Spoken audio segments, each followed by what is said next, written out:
तो प्यारे बच्चों, इस वीडियो में डिस्कस करेंगे डीओई की तरफ से प्रोवाइड किए गए क्लास 8 के लिए मिशन मैथमेटिक्स असेसमेंट वर्कशीट को, जो कि चैप्टर 4 से है, आंकड़ों का प्रबंधन यानी कि डेटा हैंडलिंग।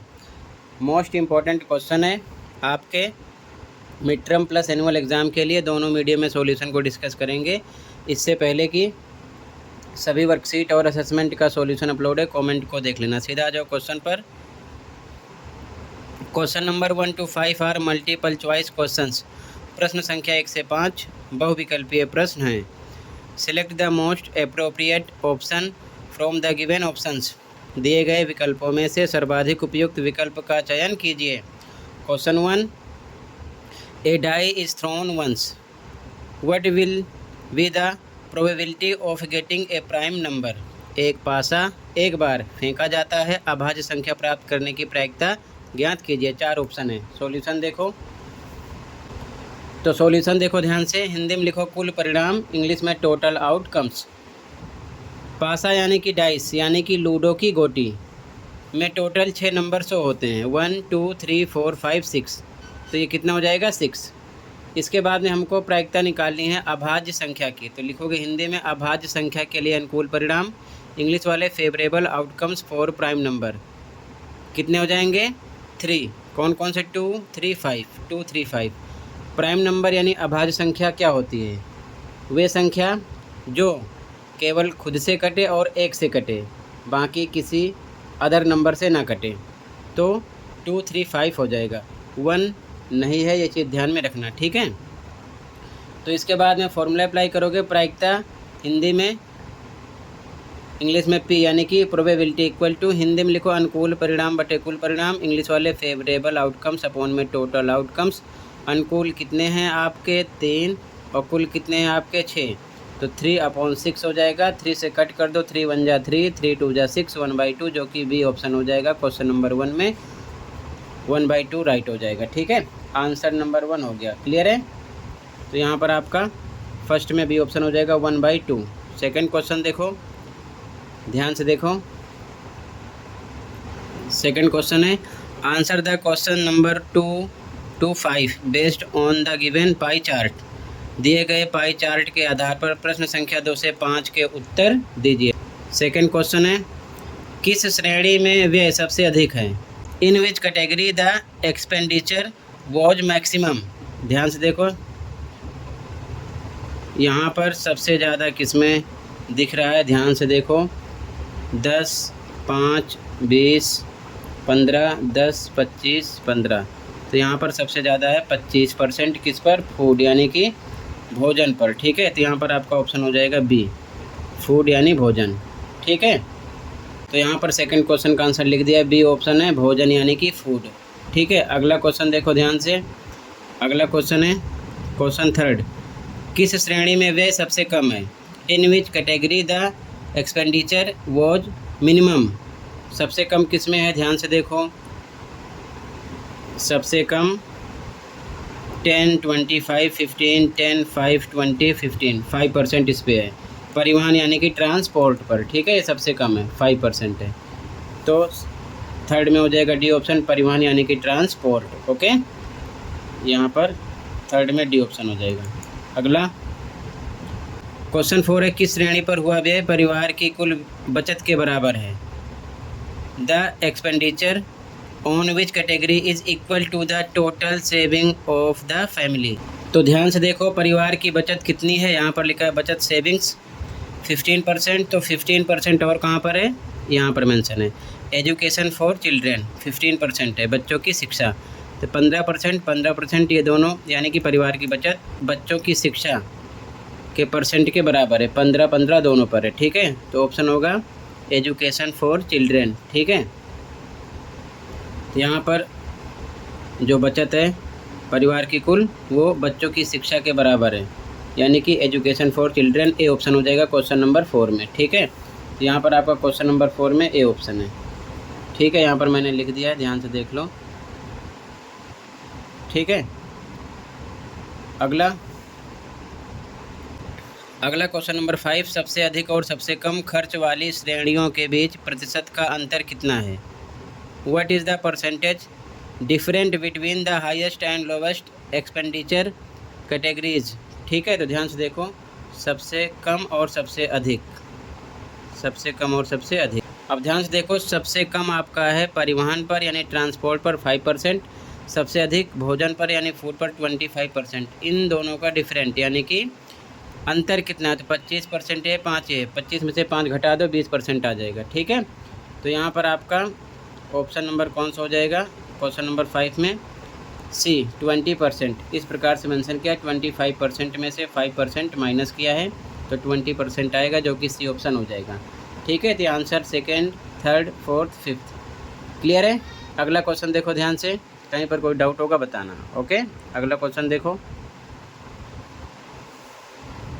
अगला क्वेश्चन नंबर 6 है बच्चों, based on the given pie chart find out how many students were served if 20 students like English. दिए गए पाई चार्ट के आधार पर ज्ञात कीजिए कि यदि 20 छात्रों को अंग्रेजी पसंद है तो कितने छात्रों का सर्वेक्षण किया गया। ठीक है, और यहाँ पर अंग्रेजी का जो परसेंट है 10% है। ठीक है, और टोटल 20 स्टूडेंट इंग्लिश पसंद करते हैं। ठीक है, तो यहाँ पर लिखेंगे हम सॉल्यूशन में, हिंदी में माना x छात्रों का सर्वेक्षण किया गया इंग्लिश वाले, let x students be served. अंग्रेजी का परसेंट यानी परसेंट ऑफ इंग्लिश, इंग्लिश में लिखो 10% है, क्वेश्चन में यहाँ पर दिया है। टोटल स्टूडेंट जो लाइक करते हैं इंग्लिश को 20 हैं। ठीक है, तो प्रश्नानुसार हिंदी में अकॉर्डिंग टू क्वेश्चन यानी ATQ इंग्लिश में लिखो। तो हम 10% लाइक करते हैं, 10% है। ठीक है, तो x का 10% निकालेंगे क्योंकि x हमने लेट किया है। ठीक है, तो यहाँ पर इंग्लिश में लिखना है 10% ऑफ x इक्वल टू 20 के होगा। हिंदी वाले लिखेंगे x का 10% बराबर 20 के। ठीक है, तो ऑफ को हटाना है, ऑफ पर मल्टीप्लाई लगाना है, तो x पर x, का को हटाया, गुणे का निशान, 10 पे 10% हटेगा तो बटे 100 आता है। ठीक है, इक्वल टू 20 के। अब ध्यान से देखो, 10 से 10 कट हो गया तो x 1 जा x बचेगा, इधर बाई 1 लगा के क्रॉस मल्टीप्लाई करोगे तो 20 का 10 से मल्टीप्लाई हो जाएगा। ठीक है, तो x इक्वल टू ये आ जाएगा 200 मल्टीप्लाई करने पर, तो यानी कि 200 छात्रों का सर्वेक्षण किया गया। ठीक है, ये आंसर हो जाएगा। तो ये आंसर नंबर 6 हो जाएगा, इसे नोट कर लो, कहीं पर कोई डाउट होगा बताना। ठीक है, अगला क्वेश्चन देखो ध्यान से, क्वेश्चन नंबर 7 एंड लास्ट। ठीक है, on a particular day the sales in rupees of different items of a baker's shop are given below, draw a pie chart for this data. एक विशेष दिन किसी बेकरी की दुकान में हुई विभिन्न वस्तुओं की बिक्री रुपए में नीचे दी गई है। इन आंकड़ों के लिए एक पाई चार्ट खींचिए। ठीक है, तो यहाँ पर मेंशन है ऑर्डिनरी ब्रेड यानी सामान्य bread 320, fruit bread 80, cake and pastry 160, biscuit है 120, अन्य यानी अदर्स में 40 है, टोटल यानी कुल है 720। ये लास्ट वर्कशीट का क्वेश्चन सेम रिपीट किया गया, तो सॉल्यूशन देखो ध्यान से। ठीक है, लास्ट वर्कशीट का क्वेश्चन सेम आया है। ओके, ध्यान से देखो सॉल्यूशन। तो बच्चों सबसे पहले यहाँ पर मैंने लिख लिया वस्तुएं यानी कि आइटम्स, अपने मीडियम में लिखते रहना, दोनों मीडियम वाले। ठीक है, सामान्य bread, ordinary bread, fruit bread, cake and pastry, biscuit, अन्य यानी अदर, यहाँ पर मेंशन कर दिया। ठीक है, इसके बाद में बिक्री पता है। ठीक है, सामान्य ब्रेड के लिए है 320, यहाँ पर बिक्री यानी सेल्स लिख लिया। ठीक है, 320, उसके बाद में 80, 160, 120, 40, यहाँ पर 320, 80, 160, 120, 40 मेंशन किया। टोटल इनको प्लस करोगे तो इनका टोटल है 720, 720। ठीक है, तो यहाँ पर ये ध्यान में रखना। अब ध्यान से देखो, पाई चार्ट के लिए सबसे पहले इसे हम फ्रैक्शन में कन्वर्ट करेंगे, तो हिंदी में लिखो भिन्न में, इंग्लिश में इन फ्रैक्शन।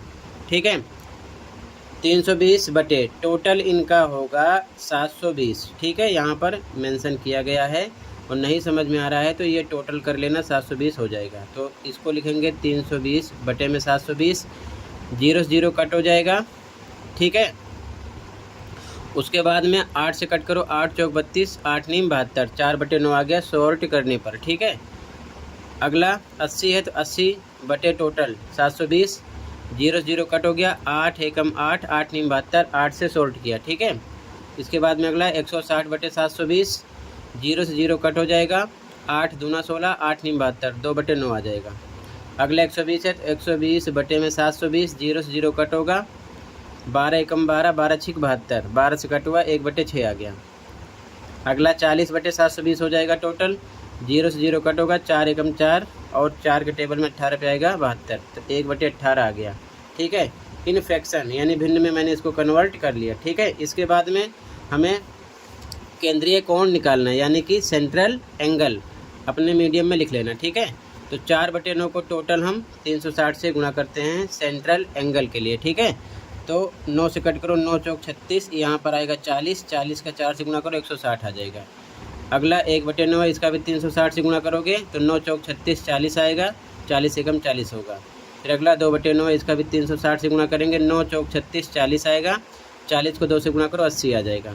अगला 1 बटे 6 गुणे 360, 6 6 36, 60 आएगा, 60 का 1 से करोगे 60 ही आएगा। अगला 1 बटे 18 है गुणे 360, 18 दूना 36, 20 आएगा, 20 एकम 20 आएगा, ठीक है। तो ये डिग्री 20 डिग्री 60 80, ठीक है, और ये 40 160 डिग्री आ जाएगी, ठीक है ना। तो ये बच्चों सेंट्रल एंगल यानी कि केंद्रीय कोण का पता चल गया। अब हमें बनाना है पाई चार्ट, तो ये चीज़ें ज़रूरी हैं, ठीक है ना। तो ध्यान से देखो पाई चार्ट कैसे बनाएंगे। तो बच्चों पाई चार्ट बनाने के लिए सबसे पहले आपको इस प्रकार से एक सर्कल आपको प्रकार की सहायता से खींचना है, ठीक है। सर्कल खींचने के बाद में डी की सहायता से, ठीक है, डी का इस्तेमाल करना है। यहाँ पर आपको सेंटर मान लेना है ओ, ठीक है, और इसको इस प्रकार से मिला देना, ये हो गया ए, ठीक है। अब सबसे पहले हमको 160 डिग्री का एंगल बनाना है, ठीक है। तो ध्यान से देखो डी सीधा सीधा रख दो इस प्रकार से, ये लाइन ध्यान में रखना डी की, ठीक है। ये जो लाइन ब्लैक सी खींची हुई है और ये जो ऊपर मेन सेंटर की लाइन ऊपर है, ठीक है, सेम आपको यहाँ पर रखना है, ठीक है। तो जैसे रखोगे पूरी लाइन होनी चाहिए लाइन पर, ठीक है, इस प्रकार से, ठीक है। ये पूरी लाइन इस लाइन पर होनी चाहिए इस प्रकार से। अब नाप लो 160 डिग्री, 10 20 30 40 50 60 70 80 90 100 110 120 130 140 150 160, यहाँ पर मार्क किया 160 डिग्री हो गया, ठीक है। तो इसको इस प्रकार से मिला देना है। यहाँ पर लिख दिया सामान्य ब्रेड यानी कि ऑर्डिनरी ब्रेड 160 डिग्री यहाँ पर शो करना था, ठीक है। अब इसके बाद में ध्यान से देखो, अगर हम डी रखते हैं तो ऊपर जो आपका सेमी सर्कल बनता है यानी कि अर्धवृत्त, ठीक है, ये 180 डिग्री का होता है, ठीक है, ये इतना 180 डिग्री का होता है। तो यहाँ पर जब 160 हो गया तो यहाँ से देखो 0 से लेकर यहाँ तक 10 20 डिग्री बच रहा है, ठीक है ना, यहाँ पर। तो 20 डिग्री भी हमको शो करना था, यहाँ पर है, देख लो ध्यान से, 20 डिग्री है अन्य में यानी कि अदर में, तो यहाँ पर लिख दिया 20 डिग्री अन्य यानी कि अदर, ठीक है, अन्य यानी कि अदर वाला हो गया। अब इसके बाद में फिर से देखो 160 20 डिग्री का एंगल हो गया, हमें बनाना है 60 80 40 जो बच रहा है, ठीक है। इनको टोटल करके 360 होगा, तो 60 80 40 फिर से हमने इस प्रकार से इसको घुमा दिया, ठीक है। अब ध्यान से देखो, फिर से डी रखो ऊपर की तरफ, ठीक है, यहाँ पर देखो डी रख दिया, बिल्कुल लाइन पर रखना है, सेंटर पर रखकर, ठीक है, बिल्कुल सीधा। तो ध्यान से देखो 80 यहाँ से स्टार्ट करो, किसी भी साइड से आप काउंट कर सकते हो, आपकी मर्जी, इधर से भी काउंट कर सकते हो, इधर से भी या इधर से भी, ठीक है। तो 10 20 30 40 50 60 70 80 यहाँ पर मार्क किया 80 है। इधर से देखो 10 20 30 40 40 पर मार्क किया, ये अपने आप जो बच गया 60 का है। काउंट भी कर सकते हो, 40 से 50 के बीच में 10 आया, 50 से 60 पे 20 हो गया, 60 से 70 पर 30, 70 से 80 पर 40, 10 10 बढ़ेगा, 80 से 90 पर 50, 90 से 100 पर कितना आएगा 60 हो जाएगा, ठीक है। या फिर सीधा से हिसाब लगा लो, ये 40 हो गया, ये 80 हो गया, बचा हुआ 60 हो गया, टोटल यहाँ से यहाँ तक आपका 180 होगा, ठीक है। यहाँ पर मार्क किया 80 पर, इधर से 40 पर, ये 60 बच गया, ये 40 हो गया, ये 80 हो गया। तो 80 डिग्री क्या था, ध्यान से देखो 80 डिग्री था केक और पेस्ट्री, यहाँ पर लिख दिया केक और पेस्ट्री 80 डिग्री, ठीक है। 40 डिग्री क्या था, फ्रूट ब्रेड, तो फ्रूट ब्रेड यहाँ पर मेंशन किया 40 डिग्री पर फ्रूट ब्रेड, ठीक है। इसके बाद में 60 डिग्री आपका था बिस्कुट, तो यहाँ पर लिखा 60 डिग्री बिस्कुट्स, ठीक है, यानी बिस्कुट। क्लियर है, तो ये पाई चार्ट हो गया। इसी प्रकार टोटल ये सम करोगे तो 360 का होगा, 360 का होगा, ना तो 360 से कम ना तो 360 से ज़्यादा। इसी प्रकार आपको एंगल ड्रॉ करना होता है, सेंट्रल एंगल वाला, ठीक है ना। तो इसे बोलते हैं पाई चार्ट। आप चाहो तो यहाँ पर आप कलर भी कर सकते हो अलग अलग, ठीक है, ताकि देखने में अच्छा लगे, ठीक है। तो ये आंसर हो जाएगा। सबसे पहले आपको इस प्रकार से लिखना है, ठीक है। इसके बाद में अपने मीडियम का ध्यान देते हुए बॉक्स बनाने के बाद में आपको इस प्रकार से पाई चार्ट ड्रॉ करना है, ठीक है। तो इसी के साथ ये वर्कशीट कंप्लीट है। कहीं पर कोई डाउट है कमेंट कर सकते हो। मिलते हैं अगली वीडियो में। Thank you for watching and take care.